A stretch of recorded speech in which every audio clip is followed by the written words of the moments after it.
The fifth installment in Secret Level was focused around Warhammer 40,000, and when looking at this on the surface level, it was a relatively straightforward episode. There wasn't much dialogue, and we were pretty much just watching the Marines going on a mission to destroy the apostate relic, whilst also sharing the coordinates for where the ordnance strike should be.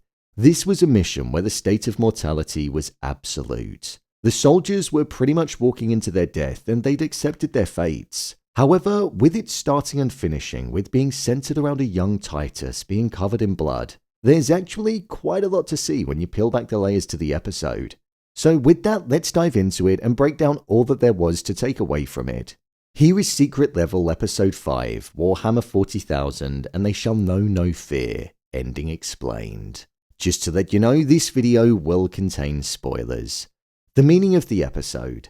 This episode was all about the mission that the Strike Squad were going on, with the hopes of destroying the apostate relic and also sharing the coordinates for the ordnance strike. One of the first lines in the episode was spoken by Matoris, as he was essentially speaking about how it was that humans were essentially born as prey in the world, and also the selection process that the Imperium would go through in order to select specialized people to eventually go on to break worlds.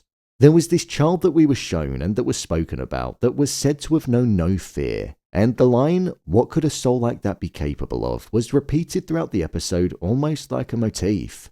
At first, we didn't know what this character that was covered in blood went on to do, but relatively early on, we saw that there was a connection that Matoris had with a character called Titus, the person that was also assigned on the mission with him. Titus was this very child that he broke and turned into an absolute killing machine. However, with the project being something that had a 100% mortality projection, the very person that he saved, cared for, but wouldn't say that he did, he was essentially going to be with him as he would be leading him towards his death. Matoris still saw Titus as this little boy that was covered in blood, even though he was now a complete killing machine, and was trained by the Imperium to lean into that lack of fear that he had. This squad were absolute mercenaries, and they were killing the individuals that were on the ground with no issues whatsoever. They posed no threat to them, and they butchered them in ways that were epic, yet also horrific to look at. They did this on two occasions. The first was with the post-apocalyptic looking individuals, and the second was once they jumped off the cliff and navigated through the cave and killed these creatures in the dark. It was done to imply that this mission was easy work for them and that they'd face no real threat. However, once they got into the depths of the cave and the sorcerer revealed themselves, this old man that was blinded came out of the box that they'd been dragging around the entire time, and he put up some kind of force field. However, once the old man was killed, the force field was penetrated by the sorcerer, and one by one they started to pick off the Marines, entering their minds and pretty much causing them to implode whilst showing them their worst fears and their own deaths from the outside perspective. This sorcerer even went to do it to Matoris, but it didn't appear to be as effective on him as it was on the two before that died. It only caused him to be rendered to the point of unconsciousness. It was when the sorcerer went to Titus that he managed to defeat them, almost leaning into the fact that he didn't fear anything, not even death in the most horrific way, the very thing that this sorcerer was preying on. The first two soldiers weren't that strong. Matoris was strong enough to not be killed, but Titus, the very boy that he saved, feared absolutely nothing. Hence why he was able to survive and also kill the creature that was in front of him. With the creature being killed, Titus took Matoris outside of the cave and away from where the strike was going to be taking place. The soldiers were supposed to die, as the man on the radio said, "Die well, brothers." Matoris felt as though their duty was done, but Titus said, "Not yet, old man," and as Matoris looked over at him, looking back at him, ready to take on a horde of warriors of that world, he said the line, "What could a soul like that be capable of?" Well, as we saw, capable of killing, but also capable of saving too. My review of the episode. I thought this was a really strong episode in the series. It's definitely made it into the top 3 so far.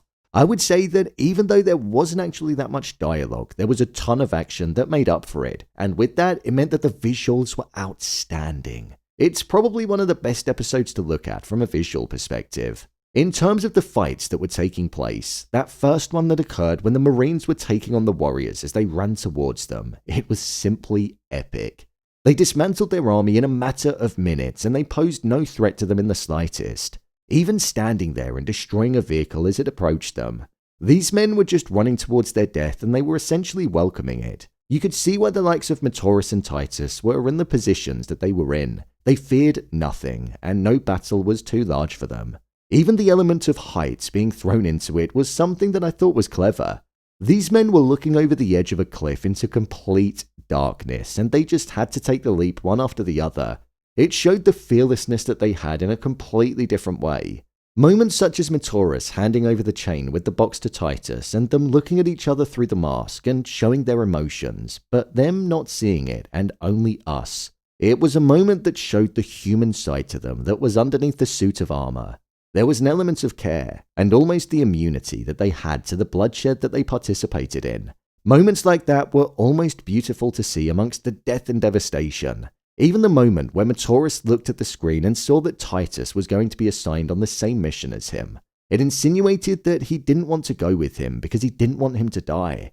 He was still that very young child that he found when he looked at him, and the final shot of the episode showed us that he still saw him as that. With regards to the design of the creature that was trying to kill them at the end, that was absolutely menacing and nightmare-inducing.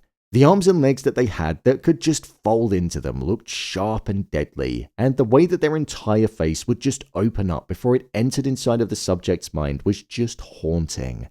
If I was a kid watching this episode, I'd definitely be sleeping with the lights on tonight, because that's the only thing I'd have in my head as I'd be trying to drift off to sleep. I also thought the execution of the slow motion shots inside of the characters' minds when the creature was trying to kill them was a cool choice to make. It not only leaned into the fact that this creature had the ability to stop time and slow it down, but it also gave us respite from the absolute chaos that we saw unfolding for the rest of the episode. Contrasts work really well, and explosions, bloodshed and shooting paired with entering somebody's mind and it being in complete silence complemented the episode well. In terms of ranking these episodes, I'd probably sit this one in about third place. Not for the message that it had or the overall meaning, because I feel like that was lacking slightly. But it was just such an exciting one to follow, and it was an episode that was just packed with action. So my ranking would be the Sifu episode, the New World episode, this episode, then the Unreal Tournament episode, and then the Dungeons & Dragons one. From a visual perspective, I think it was probably the best. But in terms of the story, I just don't think it had the impact and the lasting message that I feel I wanted it to have. This was actually the highest rated episode on IMDb, and whilst I can see why it was, I am going to have to disagree with it slightly. Right, now let's move on to episode 6, Pac-Man. So, there you have it, Secret Level Episode 5, Warhammer 40,000, and they shall know no fear, ending explained. If you want to see more videos on Secret Level, then click on the card in the top corner. I'm breaking down every episode in the series, so there should be a playlist up there. Or alternatively, you can head over to my channel where you'll find more of your favorite TV series and movies being broken down. What did you think of this episode? Let me know your thoughts in the comments. As always, thanks for tuning into the video and I'll see you in the next one.